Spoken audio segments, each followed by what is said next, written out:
PV Anwar എന്ന് പറയുന്ന നേതാവ് ഇപ്പം UDF-ലേക്ക് ഒരു പാളയം നോക്കുന്നു എന്നുള്ളത് യാഥാർത്ഥ്യമാണ്. അദ്ദേഹത്തിനെ സംബന്ധിച്ചിടത്തോളം നിലമ്പൂര് ഒരാളുടെ സഹായമില്ലാതെ ജയിക്കാൻ കഴിയില്ല.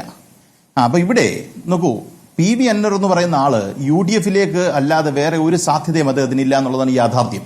അദ്ദേഹം നോക്കൂ, DMK-യുമായി ചർച്ച നടത്തുന്നു, തൃണമൂലുമായി ചർച്ച നടത്തുന്നു. ഈ ആസാം ഗണപരിഷത്ത് ഒഴികെ അല്ലെങ്കിൽ BJP ഒഴികെ ബാക്കി സംസ്ഥാനത്തെ രാജ്യത്തെ എല്ലാ പാർട്ടികളുമായി ചർച്ച നടത്തിയിട്ട് നിൽക്കുന്ന ഒരു മനുഷ്യനാണ്.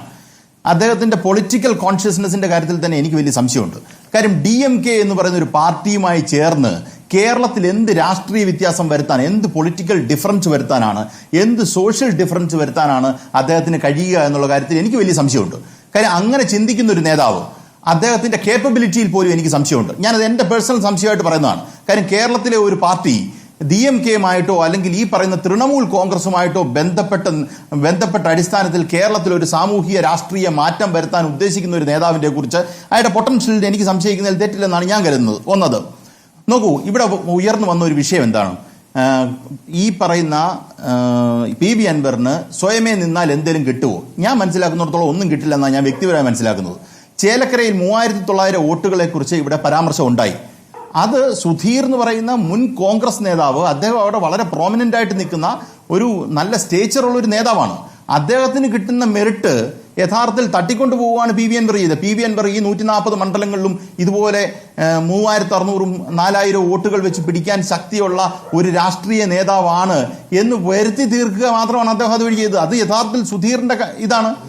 ഈ പറയുന്ന പാലക്കാടേക്ക് നോക്കൂ, പാലക്കാട് സ്ഥാനാർത്ഥിയായി നിൽക്കുമ്പം സ്ഥാനാർത്ഥിയെ പെട്ടെന്ന് അദ്ദേഹം പിൻവലിക്കുന്നു. എന്തുകൊണ്ടാണ് പിൻവലിക്കുന്നത്?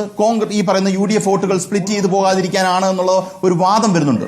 സ്ഥാനാർത്ഥിയെ നിർത്തിയാൽ എന്ത് കിട്ടും എന്നുള്ളൊരു ചോദ്യമുണ്ട്. യഥാർത്ഥത്തിൽ ഞാൻ വിചാരിക്കുന്നത് അവിടെ UDF-നെതിരെ അല്ലെങ്കിൽ ഏതേലും തരത്തിൽ വന്നാൽ ഇത് നിൽക്കുമെന്ന് അദ്ദേഹത്തിന് ഏതെങ്കിലും തരത്തിൽ വലിയ വ്യത്യാസം പാലക്കാട് വരുത്താൻ പറ്റുമെന്ന് എനിക്ക് തോന്നുന്നില്ല, ഒരു കാരണവശാലും തോന്നുന്നില്ല. അപ്പം PV അൻവർ എന്ന രാഷ്ട്രീയക്കാരന്റെ ഒരു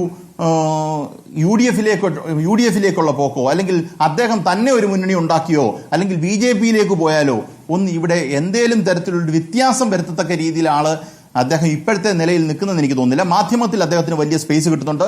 മാധ്യമങ്ങൾ അദ്ദേഹം വിവാദ പ്രസ്താവന നടത്താൻ തയ്യാറായിരിക്കുന്നതുകൊണ്ട് ഉറപ്പായിട്ടും അദ്ദേഹത്തിന് ഇനിയും സ്പേസ് ഉണ്ടാവും. അതാണ് ഒരു രാഷ്ട്രീയക്കാരന് ഉള്ള ബേസ് എന്നും അതാണ് അദ്ദേഹത്തിന് മാറ്റാൻ പറ്റുന്നതെന്നും ഉള്ളൊരു ധാരണ എനിക്ക് വ്യക്തിപരമായില്ല.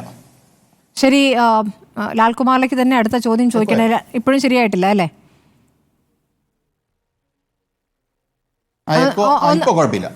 ഓക്കെ. പക്ഷേ താങ്കൾ വിചാരിക്കുന്ന പോലെയല്ല. ഇപ്പോൾ PV അൻവറിന് നിലമ്പൂരിൽ എത്രത്തോളം സ്വാധീനമുണ്ട് എന്നുള്ള കാര്യം അറിയാമല്ലോ.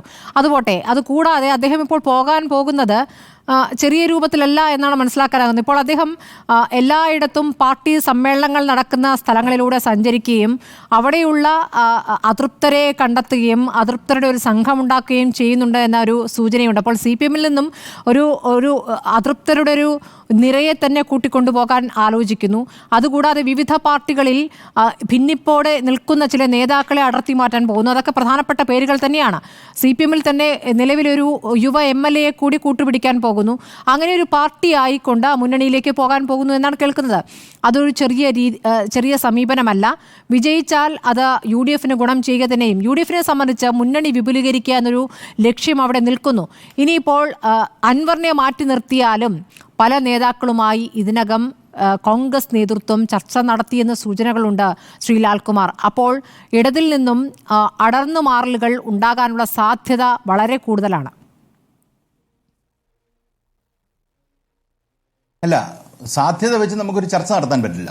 നോക്കൂ, ഇന്ന ആൾക്കാർ അപ്പുറത്തേക്ക്, ഇപ്പം നിങ്ങൾ ജോസ് കെ മാണിയുടെ പേര് പറഞ്ഞിട്ട് എന്നോട് ജോസ് കെ മാണി നാളെ അപ്പുറത്തേക്ക് പോകും, അങ്ങനാണെങ്കിൽ എന്ത് സംഭവിക്കുമെന്ന് ചോദിച്ചു കഴിഞ്ഞാൽ അതിന് വലിയ മറുപടി നമുക്ക് പറയാൻ പറ്റില്ല. കാര്യം ജോസ് കെ മാണി വളരെ കൺസിസ്റ്റന്റ് ആയിട്ട് പറഞ്ഞുകൊണ്ടിരിക്കുന്നത് LDF-ൽ തന്നെ തുടരും.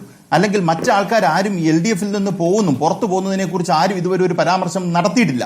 അങ്ങനെ ഇരിക്കെ LDF-ന്റെ ഭാഗമായി നിൽക്കുന്ന ഞാൻ, LDF-ന് വേണ്ടി സംസാരിക്കുന്ന ഞാൻ, ആരേലും പോകുന്ന പൊക്കോട്ട് എന്നുള്ളൊരു സ്റ്റേറ്റ്മെന്റ് പറയുന്നത് തെറ്റാണ്. അങ്ങനെ ആരെങ്കിലും പോകാൻ വരുമെങ്കിൽ അവർ പബ്ലിക്കായിട്ടൊരു സ്റ്റേറ്റ്മെന്റ് നടത്തുകയാണെങ്കിൽ അതുമായി ബന്ധപ്പെട്ട് നമുക്കൊരു കാര്യം നടത്താം. ഇന്ന് ഇപ്പോൾ റിപ്പോർട്ടറിന്റെ വാർത്ത ഞാൻ ശ്രദ്ധിച്ചപ്പം റിപ്പോർട്ടറിന്റെ വാർത്ത പറയുന്ന 3 CPM MLA-മാരെ അടർത്തിക്കൊണ്ടു പോകാൻ അൻവർ സജ്ജനായി നിൽക്കുന്നു എന്നാണ്. അദ്ദേഹം കൊണ്ടുപോയി നോക്കട്ടെ, അല്ലെങ്കിൽ അദ്ദേഹം പ്രസ്താവന വ്യക്തമാക്കട്ടെ, ആരൊക്കെയാണെന്ന് പേര് പറയട്ടെ, അപ്പൊ നമുക്ക് നോക്കാമല്ലോ. ഞാൻ ഒരു കാര്യം കൂടെ പറയാം സ്മൃതി. പാലക്കാട് ആള് കൂടാനില്ലാഞ്ഞിട്ട് അദ്ദേഹം വെളിയിൽ നിന്ന് ആൾക്കാരെ കൊണ്ടുവന്ന് പൈസ കൊണ്ടുകൊടുത്ത് ജാഥ നടത്തിയതിനെ കുറിച്ച് നമുക്കറിയാം. കാര്യം അതുമായി ബന്ധപ്പെട്ട വാർത്തകൾ വന്നിട്ടുണ്ട്. അപ്പൊ അദ്ദേഹത്തിന് ഈ പറഞ്ഞ വലിയ ആൾക്കാരൊന്നും അദ്ദേഹത്തിന്റെ നിഴല് പോലും അദ്ദേഹത്തിന്റെ ഓപ്പോസിറ്റ് ആയിട്ട് നടക്കുന്ന ഒരു കാലത്തൂടാണ് അദ്ദേഹം കടന്നുപോയിക്കൊണ്ടിരിക്കുന്നത്. അപ്പൊ CPIM 3 MLA മാരുണ്ട് എന്ന് പറയുമ്പോൾ വാർത്ത ഞാൻ നേരത്തെ പറഞ്ഞ പോലെ പൊളിറ്റിക്കലി ഇറലവന്റ് ആയിട്ട് നിൽക്കുന്ന PV അൻവർ എന്ന് പറയുന്ന ഒരു മനുഷ്യന് യഥാർത്ഥത്തിൽ വാർത്തകളിൽ ഇടം നേടുക എന്നുള്ളത് മാത്രമേ അദ്ദേഹത്തിന്റെ രാഷ്ട്രീയ സാധ്യതകളുള്ളൂ.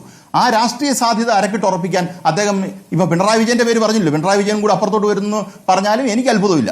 അപ്പം ഈ പറയുന്ന രീതിയിലാണ് അദ്ദേഹം സംസാരിച്ചുകൊണ്ടിരിക്കുന്നത്. 3 MLA മാർ CPM നിന്ന് പോവുക എന്നുവെച്ചാൽ 3 MLA മാർ CPM നിന്ന് അപ്പുറത്തോട്ട് പോയിട്ട് ഇദ്ദേഹത്തിനോട് പോയിട്ട് എന്ത് ചെയ്യാനാണ് എനിക്ക് മനസ്സിലാകാത്തത്. അത്രയും മോശമായിട്ടൊരു MLA PV അൻവറിന്റെ കൂട്ടത്തിൽ പോകാൻ സജ്ജരായ നിൽക്കുന്ന CPM MLA മാരുണ്ടെങ്കിൽ സത്യത്തിൽ അവർ CPM-നോട് നിൽക്കണ്ടെന്നുള്ളതാണ് എന്റെ വ്യക്തിപരമായ അഭിപ്രായം. അവർ പോവില്ലയോ എന്നുള്ളതല്ല. കാര്യം പൊളിറ്റിക്കൽ ബേസ് ഉള്ള ഒരു പാർട്ടിയിൽ നിന്ന് വിട്ട് അവരെ MLA വരെ ആക്കിയ ഒരു പാർട്ടിയിൽ നിന്ന് വിട്ട് ഒന്നുമില്ലാത്ത 4 പേര് കൂടാനില്ലാത്ത PV അൻവറിന്റെ കൂട്ടത്തിൽ അങ്ങനെ പോയി ജീവിക്കാൻ അല്ലെങ്കിൽ രാഷ്ട്രീയ പ്രവർത്തനം നടത്താൻ മണ്ടത്തരമുള്ള ഒരാൾ ഈ കേരളത്തിൽ CPM-ന്റെ കൂട്ടത്തിലുണ്ടെങ്കിൽ നിർബന്ധമായും അവർ PV അൻവറിന്റെ കൂട്ടത്തിൽ പോകണമെന്നാണ് എനിക്ക് വ്യക്തിപരമായ പറയാനുള്ളത്. അതാണ് പറഞ്ഞത് അസംതൃപ്തരെന്ന്. അസംതൃപ്തരെയാണോ കൂടെ കൂട്ടുന്നത്? ഏതെങ്കിലും തരത്തിലുള്ള അസംതൃപ്തിയുള്ളവരായിരിക്കാം. ശ്രീ TP ജയചന്ദ്രൻ അല്ല ഈ കൂടെ അസംതൃപ്തർ MLA ആണോ അസംതൃപ്തർ? അതെ, നാളെ MLA ആവാനുള്ള സാധ്യത ഈ മുന്നണിയിൽ ഇല്ല എന്ന് തിരിച്ചറിയുന്നവരും ഉണ്ടാകുമല്ലോ.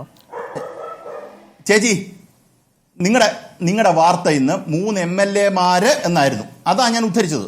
നിങ്ങൾ 3 MLA CPM MLA മാർ പോകാൻ നിൽക്കുന്നു എന്നാണ് പറഞ്ഞത്. അത് മാത്രമാണ് ഞാൻ പറഞ്ഞത്. അങ്ങനെ 3 MLA മാരുണ്ടെങ്കിൽ MLA ആകാൻ സാധ്യതയുള്ള ഇപ്പം എത്ര പേരെ കാണിക്കാം? എത്ര പേര് നമുക്ക് MLA ആകാൻ സാധിക്കും? ഇപ്പൊ എനിക്ക് നാളെ രാവിലെ പറയല്ലോ അടുത്ത തെരഞ്ഞെടുപ്പിൽ മത്സരിച്ചാൽ LDF-ൽ നിന്ന് ഒരു വിജയം സാധ്യമല്ല എന്ന് കരുതുന്നവർ, നാളെ UDF-ലേക്ക് പോയാൽ ഒരു സാധ്യതയുണ്ട് എന്ന് കരുതുന്നവർ, അങ്ങനെ ഒറ്റയ്ക്കൊറ്റയ്ക്ക് പോകേണ്ട ഒരു പുതിയ പാർട്ടിയായി പോകാമെന്ന് ആലോചിക്കാമല്ലോ. സാധ്യതയുണ്ടല്ലോ. അപ്പൊ നിങ്ങൾക്ക് പറയേണ്ടത് LDF-ൽ നിന്ന് UDF-ലേക്ക് പാളയം മാറാനുള്ള സാധ്യത അത് PV അൻവർ ഉണ്ടേലും ഇല്ലേലും അവർ ചെയ്യുമല്ലോ.